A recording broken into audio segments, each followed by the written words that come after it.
अस्सलाम वालेकुम dear students, कैसे हैं आप सब लोग। Welcome to the base academy. बच्चों, मैं हूं आपका फ़िज़िक्स इंस्ट्रक्टर अदील अख्तर और आज हम डिस्कस करने जा रहे हैं सेकेंड ईयर फ़िज़िक्स के चैप्टर नंबर 21 से बेसिक फोर्सेस ऑफ नेचर। ये दो लेक्चर्स पर मुश्तमिल हमारा बेसिक फोर्सेस ऑफ नेचर है, जिसमें जो पहला लेक्चर है वो फोर्सेस के बारे में है और दूसरा लेक्चर जो है वो हमारा पार्टिकल्स के बारे में है।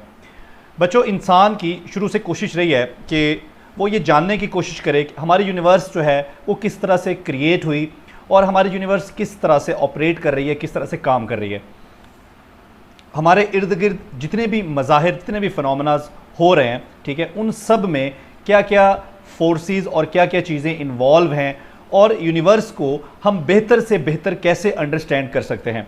तो बच्चों, उसके लिए ज़रूरी है कि हमारी यूनिवर्स में लार्ज स्केल वर्ड से लेकर स्मॉल स्केल वर्ड तक, यानी कि हमारे जो मैक्रो सिस्टम्स हैं इस यूनिवर्स में, जिस तरह हमारे स्टार्स हैं, प्लैनेट्स हैं, गैलेक्सीज हैं, उनकी स्टडी से लेकर हमारे जो माइक्रो सिस्टम्स हैं like atoms and molecules, how they operate. Atom जो है उसके अंदर प्रोटॉन, न्यूट्रॉन और न्यूक्लियस और इलेक्ट्रॉन के दरमियान अट्रैक्शन किस तरह से है, एक एटम जो है वो कैसे एग्जिस्ट करता है, मॉलिक्यूल्स कैसे बनते हैं।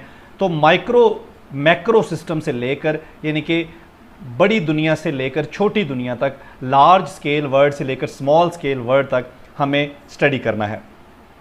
तो बच्चों, इसको स्टडी करने के लिए सबसे पहले ये जानना ज़रूरी है कि हमारे जो लार्ज स्केल वर्ड है, जिस तरह स्टार्स हैं, प्लैनेट्स हैं, गैलेक्सीज हैं, ठीक है, उनके दरमियान कौन सी फोर्सेस हैं जो उनको होल्ड किए हुए हैं, ठीक है। इसी तरह से जो हमारे सब एटॉमिक पार्टिकल्स हैं, ठीक है, उनके दरमियान कौन से इंटरेक्शंस हैं, वो किस तरह से एक दूसरे को होल्ड किए हुए हैं, ठीक है। तो इन सारे इंटरेक्शन को स्टडी करना ज़रूरी है। तो हमारे पास अगर इंटरेक्शंस को देखें तो हमारे पास टोटल 4 तरह के इंटरेक्शंस हैं। बच्चों, ये आपको नज़र आ रहा है। सबसे पहले ये जो है एक बॉडी बिल्डर जो है उसने ये एक वेट उठाया हुआ है, तो इसको हमने रिप्रेजेंट किया है एक स्ट्रॉन्ग इंटरेक्शन से।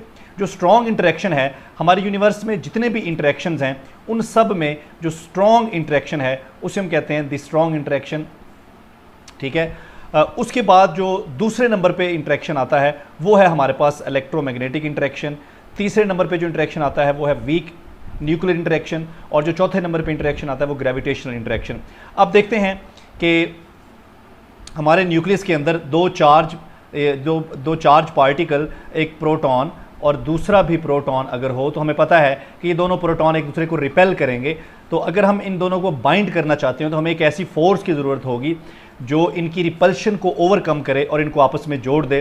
तो ये हमारी फोर्स जो है ये स्ट्रॉन्ग इंटरेक्शन के नतीजे में हमें मिलती है। इसी तरह से न्यूक्लियस के अंदर एक प्रोटॉन और एक न्यूट्रॉन को बाइंड करना हो तो यही स्ट्रॉन्ग इंटरेक्शन जो है वहाँ पर अमल कर रहा होता है। इसी तरह से हमारे पास जो इलेक्ट्रोमैग्नेटिक इंटरेक्शंस है, इसकी बहुत सारी फिनोमेनाज आप अपनी यूनिवर्स में देखते हैं। मिसाल के तौर पर हम ये देखते हैं कि चार्ज पार्टिकल जो हैं वो एक दूसरे को अट्रैक्ट करते हैं या रिपेल करते हैं। इसके अलावा दो एटम्स किस तरह से मिलकर मॉलिक्यूल बनाते हैं, ठीक है। तो ये सारे इंटरेक्शन जो हैं ये हमारी इलेक्ट्रोमैग्नेटिक फोर्स के ज़रिए होते हैं। इसके अलावा हमने देखा कि न्यूक्लियस के अंदर रेडियो एक्टिव डिके होता है, ठीक है जी। मिसाल के तौर पर हमने पढ़ा बीटा डिके।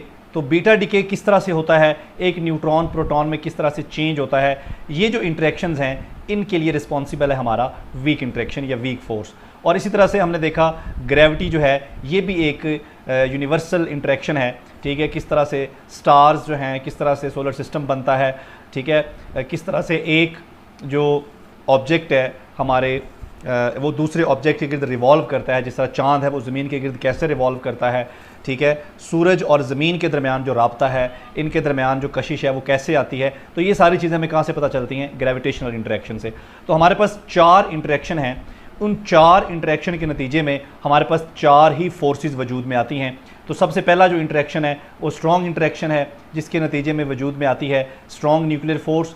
उसके बाद इलेक्ट्रोमैग्नेटिक फ़ोर्स। ये पहले इलेक्ट्रिक फ़ोर्स और मैग्नेटिक फ़ोर्स अलग अलग थी, लेकिन फैराडे और मैक्सवेल के वर्क के बाद इनको हमने एक ही फोर्स में कंबाइन कर दिया और बना दी इलेक्ट्रोमैग्नेटिक फ़ोर्स। इस तरह से वीक न्यूक्लियर फ़ोर्स और ग्रेविटेशनल इंटरेक्शन के नतीजे में हमारे पास जो फोर्स आती है जिसे हम कहते हैं ग्रेविटेशनल फ़ोर्स। तो बच्चों, ये फोर्सेस किस तरह से ऑपरेट करती हैं, ये इंटरेक्शन किस तरह से कैरी होते हैं, ठीक है। इसको समझने के लिए हमें समझना है मेडिएटिंग और एक्सचेंज पार्टिकल के कॉन्सेप्ट को।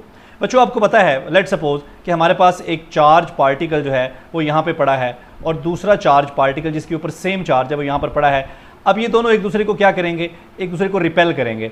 अब इन दोनों ने एक दूसरे को टच तो नहीं किया, ये इन कांटेक्ट तो नहीं आए, तो कांटेक्ट में आए बगैर ये एक दूसरे को क्या कर रहे हैं, रिपेल कर रहे हैं। इसी तरह से हमने देखा कि हमारा जो सन है, ठीक है, सन और अर्थ इन कांटेक्ट तो नहीं है, सन और अर्थ एक दूसरे से दूर है, लेकिन इसके बावजूद जो है वो सन से एक फोर्स लग रही है अर्थ की तरफ और अर्थ से एक फोर्स लग रही है सन की तरफ, जिसे हम ग्रेविटेशनल फोर्स कहते हैं। इस ग्रेविटेशनल फोर्स के नतीजे में अर्थ जो है वो रिवॉल्व करती है अराउंड द सन। अब सवाल ये है कि ये फोर्सेस ऑपरेट कैसे करती हैं, ये एक पार्टिकल से दूसरे पार्टिकल तक या एक ऑब्जेक्ट से दूसरे ऑब्जेक्ट तक ये फोर्स कैसे ट्रैवल करती है। तो इसके लिए समझना ज़रूरी है कि इनके दरमियान जो है एक पार्टिकल होता है जो इस फोर्स को कैरी करता है, जिसे हम कहते हैं एक्सचेंज पार्टिकल या मेडिएटिंग पार्टिकल, और सम टाइम हम इसको फील्ड पार्टिकल भी कहते हैं, क्योंकि ये पार्टिकल जो है वो अपनी फील्ड के ज़रिए आगे ट्रैवल करता है। अब यहाँ पर देखें, एक छोटी सी एग्जांपल आपके सामने है। एक ये बंदा है, ये क्या कर रहा है, ये एक बॉल फेंक रहा है दूसरे बंदे की तरफ। जब ये पहला बंदा बॉल फेंकता है तो बॉल फेंकने के बाद आप देख रहे हैं ये पीछे की तरफ जा रहा है, क्योंकि ये जब बॉल फेंकेगा तो बॉल आगे को जाएगी और मोमेंटम को कंजर्व करने के लिए ये पीछे को जाएगा।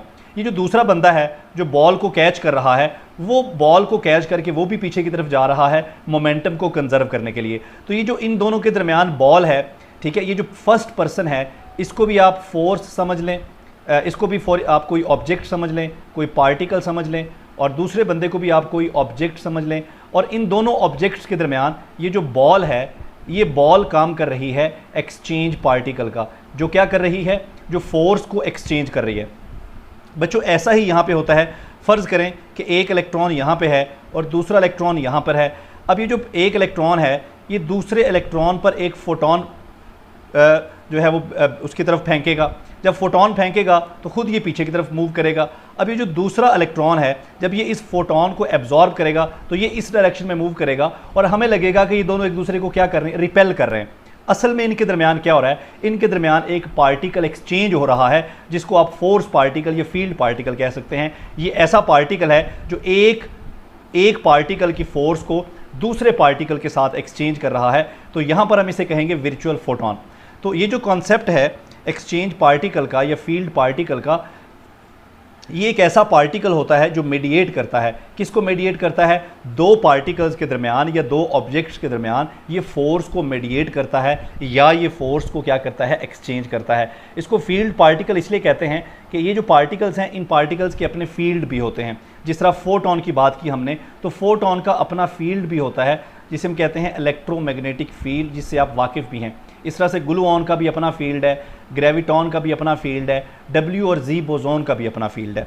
ठीक हो गया। तो बच्चों फोर्सेस जो हैं, ये जो हमारी फंडामेंटल फोर्सेस हैं या बेसिक फोर्सेस हैं, ये हमेशा किसी ना किसी पार्टिकल के ज़रिए एक्सचेंज होती हैं। यानी कि वो ऑब्जेक्ट जिनके दरमियान ये फोर्स एक्सचेंज हो रही है, असल में ये फोर्स एक पार्टिकल के ज़रिए एक्सचेंज हो रही है, जिसको हम कहते हैं एक्सचेंज पार्टिकल। जैसा कि इस एग्जांपल में आप देख रहे हैं कि दो पर्सन जो हैं वो एक बॉल के ज़रिए एक दूसरे के साथ फोर्स को एक्सचेंज कर रहे हैं। तो बच्चों सबसे पहला जो हमारे पास इंटरेक्शन है वो है स्ट्रॉन्ग इंटरेक्शन। जो स्ट्रॉन्ग इंटरेक्शन है, स्ट्रॉन्ग इंटरेक्शन में जो फोर्स को एक्सचेंज करता है दो पार्टिकल्स के दरमियान, उसको कहते हैं ग्लूऑन। ग्लूऑन जो है एक एलिमेंट्री पार्टिकल है। इसी तरह से बच्चों जो हमारा इलेक्ट्रोमैग्नेटिक इंटरेक्शन है, ठीक है, इलेक्ट्रोमैग्नेटिक इंटरेक्शन में जो फोर्स को एक्सचेंज करता है वो है हमारा फोटोन, जिससे आप बहुत फेमिलियर हैं। और इसी तरह से हमारे पास जो वीक इंटरेक्शन है, तो वीक इंटरेक्शन को कैरी करता है हमारा डब्ल्यू एंड जी बोसोन, ठीक है जी। और हमारी जो ग्रेविटी है या ग्रेविटेशनल इंटरेक्शन है उसको कैरी करते हैं ग्रेविटॉन्स। इसमें जो ग्लूऑन्स हैं, फोटॉन्स हैं, डब्ल्यू और जी बोसोन्स हैं, ये सारे एक्सपेरिमेंटली वेरीफाइड, यानी कि ये पार्टिकल जो हैं वो एक्सपेरिमेंटली डिटेक्ट हो चुके हैं, ठीक है, बाकायदा तौर पर तजर्बात के ज़रिए इनको हमने डिस्कवर कर लिया है। लेकिन ये जो ग्रेविटॉन है, चूँकि ग्रेविटेशनल इंटरेक्शन बहुत ही कमज़ोर इंटरेक्शन है, इसलिए ग्रेविटॉन को हमने अभी तक डिस्कवर नहीं किया या अभी तक हमने इसको डिटेक्ट नहीं किया, क्योंकि ये बहुत ही ग्रेविटेशनल इंटरेक्शन बहुत ही वीक इंटरेक्शन है, इसलिए डायरेक्टली हम इसको डिटेक्ट कर भी नहीं सकते। तो अभी तक हमने इसको डिटेक्ट नहीं किया, लेकिन बाकी तीनों पार्टिकल जो है ये वेरीफाइड, बाकायदा हमने इनको तजर्बात के ज़रिए डिटेक्ट या डिस्कवर कर लिया है। अब चलते हैं जी हमारी फंडामेंटल या बेसिक फोर्सेस की तरफ। तो सबसे पहली जो हमारी बेसिक फोर्स है बच्चों, वो है स्ट्रॉन्ग न्यूक्लियर फोर्स, यानी कि स्ट्रॉन्ग इंटरेक्शन को जो फोर्स कैरी करती है उसे हम कहते हैं strong nuclear force. It is responsible for binding of protons and neutrons. ये देखें, न्यूक्लियस के अंदर प्रोटॉन्स और न्यूट्रॉन्स को ये क्या करती है, आपस में ये बाइंड करती है, उनको जोड़ के रखती है। बच्चों इसकी जो रेंज है वो बहुत ही कम है, 1 फेम्टोमीटर, यानी कि 10 की ताकत -15 मीटर, यानी कि इसकी रेंज इतनी ही है जितने हमारे न्यूक्लियस का साइज़ है। अगर हमारा 2 प्रोटॉन या 2 न्यूट्रॉन के दरमियान अगर डिस्टेंस इस डिस्टेंस से ज़्यादा होगा तो ये फोर्स एग्जिस्ट नहीं करेगी। इसकी जो रिलेटिव स्ट्रेंथ है, चूँकि ये सबसे ज़्यादा स्ट्रॉन्ग है, इसलिए इसकी रिलेटिव स्ट्रेंथ जो है वो 1 है। ये फोर्स जो है आपको पता है शॉर्ट रेंज फोर्स है, और ये फोर्स सिर्फ अट्रैक्टिव फोर्स है। ठीक है जी। इसके बाद जो हमारी दूसरी फोर्स है वो है जी electromagnetic force. Electromagnetic force responsible है for binding of atoms and molecules. आप देख रहे हैं कि कूलम्स लॉ के मुताबिक 2 चार्ज पार्टिकल्स के दरमियान जो इलेक्ट्रिक फोर्स होती है वो भी इलेक्ट्रोमैग्नेटिक फोर्स का ही हिस्सा है। इसी तरह से एटम्स और मॉलिक्यूल्स जब आपस में मिलते हैं तो उनको मिलाने वाली, उनको बाइंड करने वाली जो फोर्स है वो इलेक्ट्रोमैग्नेटिक फोर्स है। ठीक है, ये फोर्स इन्वर्स स्क्वायर लॉ को फॉलो करती है, यानी कि हमारी ये जो फोर्स है ये इन्वर्सली प्रोपोर्शनल है स्क्वायर ऑफ द डिस्टेंस। ठीक है, ये अट्रैक्टिव भी होती है, रिपल्सिव भी होती है। ये लॉन्ग रेंज फोर्स है और इसकी जो रेंज है वो इन्फिनिटी है। It is mediated by photon, यानी कि ये फोर्स फोटोन के ज़रिए एक पार्टिकल से दूसरे पार्टिकल पर लगती है। तो इसका जो एक्सचेंज पार्टिकल है वो फोटोन है, और इसकी रिलेटिव स्ट्रेंथ जो है वो 10 की ताकत -2 है, यानी कि 10 की ताकत 2 गुना आप कह सकते हैं कि ये कमज़ोर है किसके मुकाबले में, स्ट्रॉन्ग फोर्स के मुकाबले में। उसके बाद बात करते हैं जी वीक फोर्स की। ये हमारी तीसरी फोर्स है जो सबसे हमारी जो स्ट्रॉन्ग है वो स्ट्रॉन्ग न्यूक्लियर फोर्स है। उसके बाद स्ट्रेंथ के हिसाब से जो दूसरे नंबर पे आती है वो इलेक्ट्रोमैग्नेटिक फोर्स है, और जो तीसरे नंबर पे आती है वो वीक फोर्स है। वीक फोर्स रिस्पॉन्सिबल है, ज़्यादातर जो रेडियो एक्टिव डिके होता है वो वीक फोर्स की वजह से होता है। मिसाल के तौर पर यहाँ बीटा डिके की एग्जांपल दी गई है। जब एक न्यूट्रॉन कन्वर्ट होता है एक प्रोटॉन में, ठीक है, साथ में एक इलेक्ट्रॉन निकलता है, एक एंटी न्यूट्रिनो निकलता है, तो इस इंटरेक्शन में बेसिकली जो न्यूट्रॉन है, न्यूट्रॉन के अंदर जो वीक न्यूक्लियर फोर्स है उसकी वजह से ये सारा प्रोसेस होता है। इसकी रेंज बहुत ही कम है। वीक न्यूक्लियर फोर्स की जो रेंज है ये शॉर्ट रेंज फोर्स है, और इसकी रेंज जो है वो 10⁻⁻18 मीटर, यानी कि हमारा जो प्रोटॉन या न्यूट्रॉन है ये उसके साइज़ के मुकाबले में भी इसकी रेंज कम है। ठीक है, इसका मतलब है कि ये जो है ये एग्जिस्ट करती है इन दी न्यूट्रॉन एंड प्रोटॉन। ठीक है जी। इसकी जो रिलेटिव स्ट्रेंथ है वो 10 की ताकत -6 है, किसके मुकाबले में, स्ट्रॉन्ग न्यूक्लियर फोर्स के मुकाबले में, और it is mediated by W and Z boson. इसके जो एक्सचेंज पार्टिकल्स हैं वो W एंड Z बोजोन्स हैं। सबसे जो वीक फोर्स है हमारी वो है जी ग्रेविटेशनल फोर्स। ग्रेविटेशनल फोर्स भी एक लॉन्ग रेंज फोर्स है, और ये भी इन्वर्स स्क्वायर लॉ को फॉलो करती है। ठीक है जी। इट होल्ड्स, ये स्टार्स, प्लैनेट और गैलेक्सीज को जोड़े रखती है। ये सिर्फ अट्रैक्टिव होती है। ठीक है जी। और इसकी जो रिलेटिव स्ट्रेंथ है वो बहुत ही कम है, 10 की ताकत -43, और इसका जो एक्सचेंज पार्टिकल है बच्चों वो ग्रेविटॉन है। ठीक है, ग्रेविटॉन आपको पता है कि अभी तक हमने उसको डिस्कवर नहीं किया क्योंकि ये इंटरेक्शन जो है ये बहुत ही कमज़ोर इंटरेक्शन है। तो बच्चों ये एक बेसिक लेक्चर था FSC के हवाले से हमारा बेसिक फोर्सेस ऑफ नेचर के ऊपर या फंडामेंटल फोर्सेस ऑफ नेचर के ऊपर। तो अभी जो हमारी जदीद रिसर्च है, जैसे हमने पहले कहा कि पहले हमारे पास 5 इंटरेक्शन थे, 5 फोर्सेस थी। इलेक्ट्रिक फोर्स और मैग्नेटिक फोर्स ये अलग अलग फोर्सेस थी। ठीक है जी, इलेक्ट्रिक एंड मैग्नेटिक फोर्स अलग अलग फोर्सेस थी। लेकिन उसके बाद फैराडे और मैक्सवेल के वर्क के बाद हमने इनको जोड़ा और ये हमें पता चला कि असल में ये इंटरेक्शन एक ही है, उसी के दो हिस्से हैं इलेक्ट्रिक एंड मैग्नेटिक, तो ये इंटरेक्शन बन गया इलेक्ट्रोमैग्नेटिक। उसके बाद हमारे पास फर्दर जो है इन फोर्सेस को की यूनिफिकेशन के ऊपर काम हो रहा है। तो 1980s में आके हमने एक और फोर्स, साइंटिस्ट ने एक और फोर्स जो कि इलेक्ट्रोमैग्नेटिक फोर्स और हमारी वीक न्यूक्लियर फोर्स है, इनको कंबाइन कर दिया और एक नई फोर्स हमारी वजूद में, एक नया इंटरेक्शन वजूद में आया, that is electro weak interaction या इलेक्ट्रो वीक फोर्स। तो इलेक्ट्रोमैग्नेटिक फोर्स और वीक फोर्स जो हैं ये भी कोई दो अलग अलग फोर्सेस नहीं हैं, बल्कि एक ही इंटरेक्शन के दो रुख हैं। तो इसके साथ ही हमारा ये लेक्चर जो है वो कंप्लीट हो गया। इंशाल्लाह नेक्स्ट लेक्चर में हम मिलते हैं एलिमेंट्री पार्टिकल के साथ। थैंक यू, अल्लाह हाफ़िज़।